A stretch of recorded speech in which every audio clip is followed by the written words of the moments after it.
These are probably the most familiar of all the types of reports. Students often write backup procedures for the jobs they do at their work. Others write short user manuals for an appliance, equipment, or program. If there is too much to write about, they write about some smaller segment. For example, instead of instructions on using all of WordPerfect, just a guide on writing macros in WordPerfect. Being able to think through and write clear instructions is a valuable skill at school, a lab report or engineering project, at work, a technical manual or instruction for a device. There are some important steps that you need to follow while preparing instructions or writing instructions. You need to know exactly how to do the task. You might be very familiar with the steps of the process before you can write instructions. That means you know how to do this. You are not guessing or reading someone else's ideas. You have done this yourself. Plan how to write the steps in order. Instructions are written in small increments, manageable tasks that are clear, easy to follow to completion. You must know what is done first, second, third, and so on. Write instructions beginning with the verb. Here, write, or the reader must do something each time. Write each step as a small piece. That means each step should be small, a baby step in the whole process. It should be easy to read at once and then turn and do it right away. It shouldn't contain multiple things to do at the same time. Include warnings as pre-steps. If it's critical that something be done or not be done before something else, write it as a step to do before the next step. For example, check or close the drain plug must be a step before add oil to the tank. Write the steps logically in order. Do not depend on the reader going down the page and reading all the tips and warnings before beginning to do the process, or the reader going to read all the fine points in small print before starting. Include each point in its own step that begins with a verb.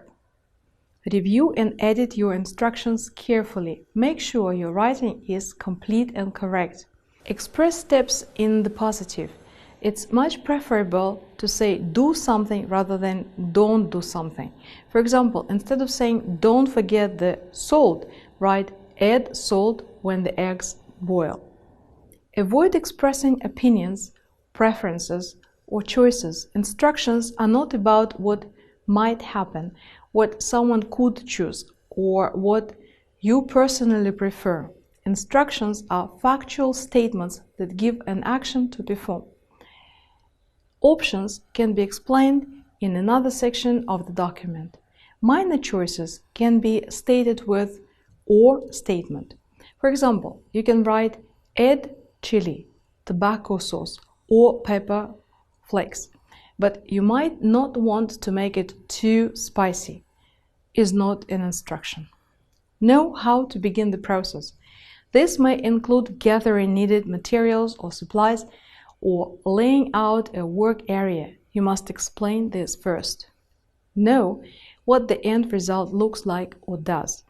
You have seen the result, a baked cake or radiator installed, a bicycle put together, the web page changing color, and so on. You must make sure the reader will end up with the same result. There are some useful tips for preparing instructions. Instructions are not about personal beliefs or opinions. No one will follow your instructions if your rationale is, well, I like this, or just try it and see, or good luck. Instructions are factual, they are not encouragement. Do not start sentences with present participles, verbs ending in ing. Starting sentences with the present participle usually makes the sentence awkward and the meaning less clear. Maintain logical sequences in presentation. Allow time for the actor to respond by making sure each step is measurable and writing in breaks is the best way of writing an instruction. For example, you could write, "Step back and look at the whole table. Is it flat? If not, then something happens." Avoid the word always in an imperative statement. Enumerate each step to avoid ambiguity and ensure the correct order of presentation. Instructions must be about how to do a real, tangible, physical action. It's hard to write or perform an instruction for something you think or pretend or believe.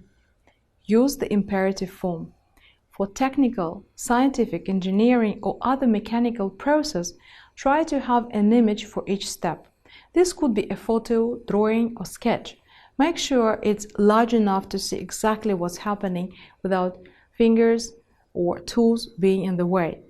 Begin a step with an action verb. Being something is not something you can do. Neither is get someone else to. It must be something you do yourself. Avoid verbose language. For each step, add a sentence or phrase so the actor can judge if he or she has performed the step correctly.